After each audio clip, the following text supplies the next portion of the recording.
তোমার জ্ঞান নাই, ইলম নাই, সেই বিষয়ের পিছনে পড়ো না, ওই বিষয়ে কথা বলতে চাও না। কেন? কথা বলতে গেলেই তো তোমার ওই জবান অপব্যবহার হবে। আল্লাহ বলেন ফাইন্নাস সামআ ওয়াল বাসারা ওয়াল ফুআদা কুল্লু উলাইকা কানা আনহু মাসউলা।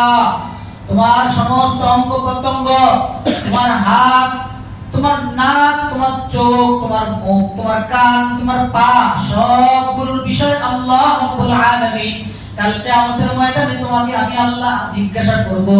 তোমার জবান দিয়ে যে মিথ্যা বললা, আমি আল্লাহর হুকুম ছিল কুলু কওলান সাদীদা, সত্য কথা বলো, তুমি সত্য না বলে মিথ্যা বলেছো, কেন বলেছো জবাব দাও।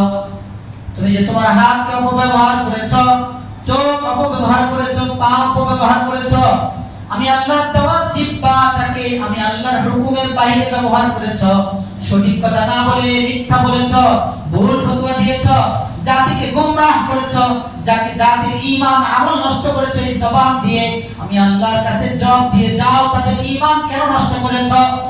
আল্লাহ বলেন এই সব জবাব আমি আল্লাহর সামনে দাঁড়ায় দিতে হবে।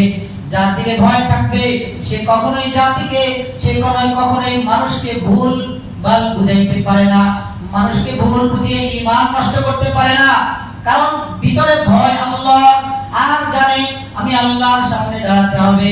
আম্মা মান খাফা মাকাম রাব্বিহি ওয়া নাহান নাফসা আনিল হাওয়া ফাইনাল জান্নাতা হিয়াল মাওয়া। যে মনে করে আমি আল্লাহর সামনে কিয়ামতের ময়দানে দাঁড়াতে হবে, আমার জীবনের সব কিছু হিসাব আমার আল্লাহ আমার কাছ থেকে নেবেন, আল্লাহ বলেন এমন একটা ভয় নিয়ে যে চলবে তার দ্বারা গুনাহ হতে পারে না, সে আমার প্রিয় বান্দা, তার ঠিকানা হলো জান্নাত। ফাইনাল জান্নাতা হিয়াল মাওয়া। এজন্য জবানকে কন্ট্রোল করব ইনশাআল্লাহ। বলবো তো কোনটা বলবো? সঠিকটা বলবো, হক বলবো, না জানি তো চুপ থাকবো, কথা বলবো না। যে বিষয় আমার ইলম নাই ওই বিষয়ে কথা বলতে যাব না। আল্লাহ বুঝার আমল করার তৌফিক দান করুন।